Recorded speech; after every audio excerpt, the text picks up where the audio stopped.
Mumbai Tug brought to you by Sunny's World.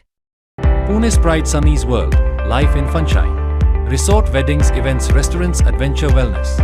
Sunny's World, perfect destination for every occasion. Omkar, पुन्हा एकदा ही गोष्ट लोकांसमोर मला ठेवायची, कारण बऱ्याचदा ना चर्चा करताना जे डिटेल्स आहेत ते कुठेतरी हरवून जातात त्याच्यामध्ये.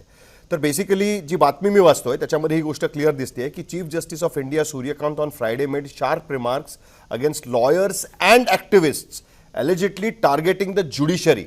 And there are parasites attacking the system, warning against the attempts to misuse the legal profession. Basically, जे ज्युडिशरीला अटॅक करतायत त्यांच्याबद्दल सूर्यकांत यांचं अशा पद्धतीचं हे स्टेटमेंट होतं. नंबर 1.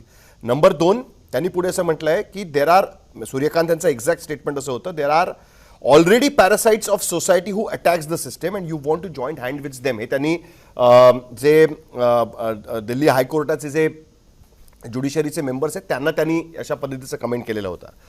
कुठेतरी असं वाटतं का की स्टेटमेंट थोडंसं ओव्हरबोर्ड गेलं आणि त्याचा अर्थ फार वेगळ्या पद्धतीने पसरला आणि तो राग व्यक्त झालेला हा दिसतोच आहे. म्हणजे जेन झी ज्याचा आपण उल्लेख करतो की जे पॉलिटिकली अलाइन्ड नसतात बऱ्याच वेळेला, पण त्यांना त्यांची बघण्याची पद्धत फार वेगळी असते, त्यांचं ओरिएंटेशन वेगळ्या पद्धतीचं असतं आणि त्याला अजूनही कुठलाही राजकीय पक्ष पण रीड करत नाहीये. त्यामुळे विरोधी पक्षांची प्रतिक्रिया सुद्धा अत्यंत सावधगिरीची आहे याच्याबद्दल.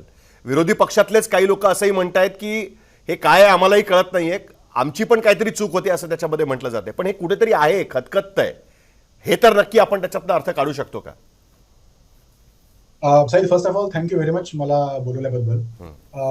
मी ना इथे मला 4 मुद्दे मांडायचे. पहिला, तरुण बाय डिझाईन बाय डिफॉल्ट रागातच असतात. आम्ही सगळे त्या वयातनं गेलो आहोत. इनफॅक्ट कसाबचा जो हल्ला झाला तेव्हा मी इंजिनिअरिंग लास्ट इयरला होतो आणि त्यावेळी म्हणजे 48 तास टीव्ही समोर बसून आपल्या भारताच्या अस्मितेचे, इज्जतीचे असे जगभरात वाभाडे निघतात, त्याचा प्रचंड त्रास होत होता. त्यानंतर हा विलक्षण योगायोग आहे, तेव्हा ऑर्कुट होतं. आम्ही मित्रांनी ऑर्कुटवर राष्ट्रभक्त पार्टी नावाचा एक फोरम तयार केला होता आणि जम्मू काश्मीर पासून कन्याकुमारी पर्यंत आम्ही 20-25 लोक पहिल्यांदा जोडलो गेलो. त्यानंतर आम्ही 2,500 लोकांपर्यंत गेलो. मग आमचा फेसबुकवर ग्रुप झाला. आम्ही बरंच ऍक्टिव्हिजम करू, येऊ करू, तेव्हा करू असा बराच विचार केला.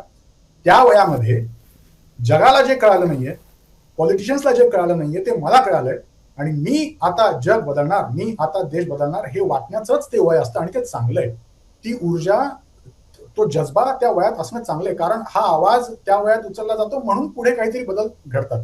त्यामुळे फर्स्ट ऑफ ऑल आज जे घडतंय हे काही फार वेगळं आहे, फार विलक्षण आहे असं नाहीये. वेगळं काय झालंय आणि हे आम्ही बघितलंय ना, म्हणजे आम आदमी पार्टी म्हणजे ते पूर्ण जनलोकपाल आंदोलन आपण बघितलंय. त्यावेळी कसे तरुण सगळे रस्त्यावर उतरले होते, नोकऱ्या सोडून, म्हणजे माझे काही मित्र नोकऱ्या सोडून सगळ्यांनी त्या आंदोलनामध्ये उडी मारली होती. हे सगळं आपण घडलेलं बघितलंय, तेच आता परत घडतंय. फक्त झालंय काय, इंस्टाग्राम नावाचं टूल आलं ज्यामध्ये तुम्हाला तो एक टँजिबल नंबर दिसतोय की बाबा 2 कोटी लोकांनी फॉलो केलं.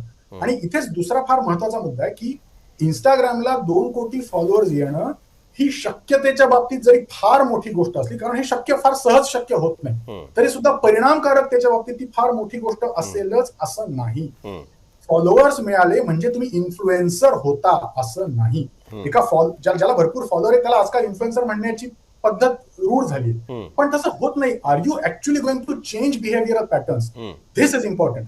आज अभिजित तिपकेंनी काय केलंय, त्यांनी अतिशय कल्पक नाव देऊन त्यांनी टूल्सचा अतिशय उत्तम परिणामकारक वापर करून खूप चांगलं नॉव्हेल्टी निर्माण करून दिली, ज्यामुळे ज्या ज्या तरुणांच्या मनात राग आहे, मग ते बाय डिझाईन बाय डिफॉल्ट कदाचित वेगवेगळ्या पक्षाचे समर्थक असतील, कदाचित नसतीलही, कदाचित त्यांना नरेंद्र मोदी आवडतात किंवा आवडत नाहीत, पण त्यांच्या मनात राग आहे की समथिंग इज नॉट राईट आणि हे वाटणं योग्य आहे. फक्त झालंय काय, आपल्याला तो टँजिबल नंबर दिसतोय की अरे बापरे 2 कोटी लोक फॉलो करतायत. Followers doesn't mean that they are going to act upon something, and this doesn't mean that Abhijit might succeed in future. माहित नाही, कदाचित होतील, कदाचित होणार नाही. पण तिथेच तिसरा मुद्दा अत्यंत महत्वाचा काय आहे ना, की अभिजितची मी मुलाखत बघितली. त्यांचं म्हणणं असं आहे की मी हा एक प्लॅटफॉर्म तयार केलाय जिथे युथचा आवाज मी तुमच्यापर्यंत आणतोय, विच इज रॉंग. हा युथचा प्लॅटफॉर्म वगैरे नाहीये. इथे युथ मध्ये आपापसात डिस्कशन होत नाहीये. 3 ते 4 क्रिएटर्स आपल्याला जे वाटते ते पब्लिश करतायत. हे म्हणतात की आम्ही अनेक लोकांबरोबर संवाद साधतोय आणि साधतही असतील. हे म्हणतात की आम्ही अनेक लोकांचा आवाज तुमच्यापर्यंत आणतही असतील. But this is not a youth platform eight. जर त्यांना असा प्लॅटफॉर्म वगैरे करायचा असेल तर कदाचित ते पुढे जाऊन एखादं टूल वापरतील जिथे खरोखर एक कम्युनिटी बिल्ड होईल, जिथे आपल्याला ट्रान्सपरंटली लोक तरुण एकमेकांबरोबर गप्पा मारताना दिसतील, मतभेद होतील, कुठल्या मुद्द्यावर कुठल्या इश्यूवर आवाज उठवायचा हे ठरवेल, मग कदाचित it will become a youth platform. आणि चौथा मुद्दा जिथे मला वाटतं बरेच राजकीय पक्ष सुद्धा गोंधळलेत आणि बरेच राजकीय पक्षांचे समर्थक आणि विरोधकही गोंधळलेत, की अभिजित दीपकेंना समहाऊ फार इफेक्टिव्हली हा मेसेज रुजवलाय की राजकीय पक्षांना तरुणांचं मत समजलं नाहीये आणि तो हा राग आहे. पण हे कशाच्या आधारावर आपण म्हणतोय? सोशल मीडियावर रोज अतिशय अश्लाघ्य शिव्या घालणारे एकमेकांना सगळ्या वयोगटातले सगळ्या राजकीय पक्षांचे तरुण आहेत. कुठल्याही राजकीय पक्षाची मिरवणूक निघाली तर रस्त्यावर उतरणारे, त्यांच्या आवडत्या नेत्याला उदो करणारे, त्यांच्या न आवडत्या नेत्याला शिव्या घालणारे सगळ्या वयोगटातले भरपूर तरुण आहेत. त्यामुळे हा जो मेसेज अचानक रुजलाय ना की Abhijit has achieved something amazing आणि त्यांनी असं काहीतरी ग्रॅब केलंय जे आजपर्यंत कोणालाही करता आलं नव्हतं, असं नाहीये. हा, हे नक्कीच झालंय की प्रत्येक तरुणाला, मग तो गृहीत धरूया मी आज काँग्रेसचा समर्थक आहे, तर मला आतून हे माहिती आहे की मी काँग्रेस मला का आवडते, कारण मला भाजप आवडत नाही. Congress is not my ideal version, पण मला कमीत कमी वाईट आवडतं म्हणून मी काँग्रेस म्हणतो. मग आता काय झालं, नवीन चेहरा आला, जे आम आदमी पार्टीच्या बाबतीत झालं. नवीन चेहरा आला की असं वाटतं ही तर कोरी पार्टी आहे, मग let me follow him, let me see what he has to say, let me cheer for him, let me support him. ही सेंटिमेंट नक्कीच अभिजितच्या पाठीशी उभी आणि ती राहायला पाहिजे, यात वाईट काही नाही. पण यातून आपण जे फार ग्रँड लार्जर दॅन लाईफ निष्कर्ष काढू पाहतोय की मोदींच्या विरुद्ध राग आहे, काँग्रेसला हे कॅप्चर करता आलं नाहीये, आम आदमी पार्टीतनं नाराज झालेले लोक इकडे आलेत, हे असं काही नाही. This is something new, this is something interesting. हा एक काही महिने चालणारा ट्रेंड होईल की यातून खरोखर कॉन्क्रीट काहीतरी होईल, हे कदाचित येणारा काळ आपल्याला दाखवेल. पण सध्या फार काही वेगळं घडलंय जे आजपर्यंत कोणाला जमलं नव्हतं, असं काही झालं नाहीये. आणि एस्पेशली म्हणजे मी अभिजितची तुमची मुलाखत बघितल्यानंतर तुम्ही एस्पेशली ठामपणे म्हणू शकतो की अभिजितचं बरंच काहीतरी गणलेलं आहे, जे आपण पुढे जर वेळ मिळाला तर मी सांगेन.